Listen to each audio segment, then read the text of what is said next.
Pois bem, como já dito anteriormente, em sequência aos assuntos, já falamos sobre extraterritorialidade da lei, já falamos sobre aspectos éticos, já falamos sobre moral e legislação, e hoje nós vamos adentrar em um tema que surgiu recentemente, de ontem para cá.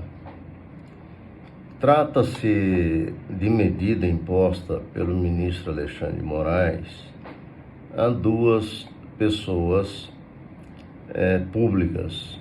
Uma é o senador Marcos Duval, que ao desembarcar no Brasil, vindo dos Estados Unidos, onde, pelo que ele disse em suas postagens em rede social, estava a visitar a própria filha que lá reside. Verificando todos os vídeos em que esse senhor, senador da República, fez considerações que entendeu ele necessárias em repúdio a todas as decisões emanadas do Supremo Tribunal Federal e especialmente do ministro Alexandre de Moraes. Essa exposição foi, na realidade, um ataque considerado por ele como um enfrentamento direto e pessoal à pessoa do ministro. Em contrapartida, o ministro informa que esse senhor encontra-se indiciado em um ou dois ou mais inquéritos e que ele estava sob regime de cautelares, não podendo viajar para o exterior. Ao chegar no Brasil, foi recebido pela Polícia Federal no aeroporto, onde o mesmo foi conduzido até um órgão público para ser colocada a tornozeleira eletrônica. A abrangência maior também na decisão é sobre o corte de salários, verba de gabinetes e tudo mais. Ao que consta pelo próprio senador Marcos Duval, ele já vem sofrendo essa medida há mais tempo do que na realidade se publicou na imprensa como sendo ontem os efeitos dessa decisão. E o que há em relação à análise específica do caso? Primeiro, saber e tornar público o que foi, em verdade, a decisão do ministro anteriormente impondo cautelares que, em sua decisão última, foram desrespeitadas pelo senador. Os inquéritos correm em segredo de justiça, portanto, a população, de modo geral, não tem acesso a tais informações.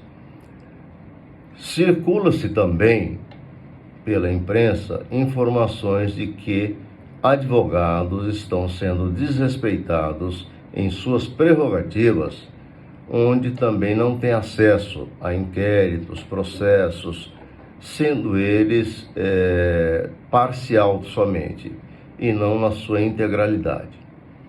Ora, o advogado, ele tem, por força de lei, acesso a documento de qualquer natureza na defesa dos interesses do seu constituinte, sob pena de, se assim não ocorrer, ele não ter condições reais de promover a defesa de modo adequado e nos termos da legislação. A considerar essa circunstância, veja flagrante flagrante desrespeito ao ordenamento jurídico, desde a norma maior até as infraconstitucionais, abaixo da Constituição. É o caso, em verdade, de que se torna a defesa impossível de ser realizada concretamente.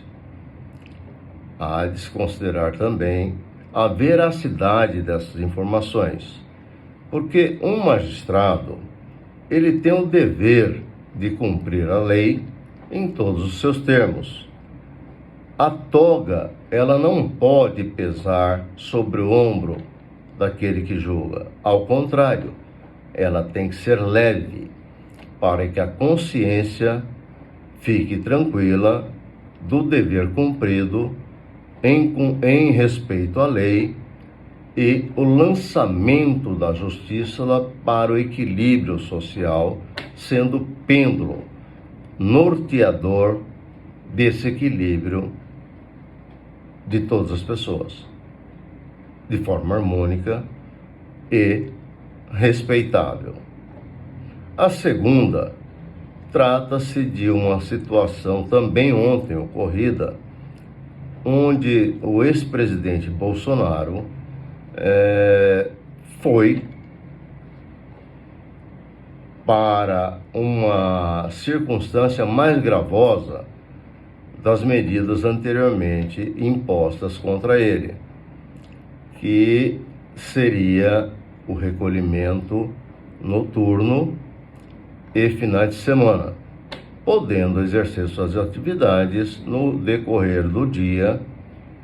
Essas atividades, como todos sabem, é de cunho político, até pela profissão do mesmo.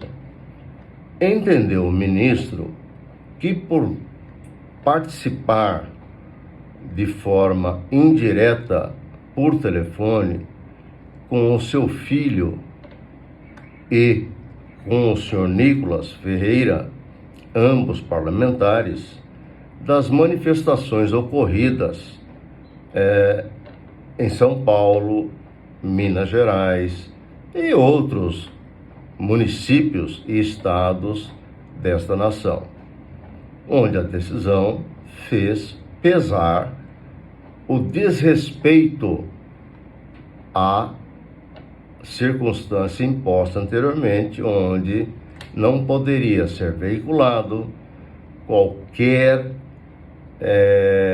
manifestação do acusado em redes sociais e meios de comunicação.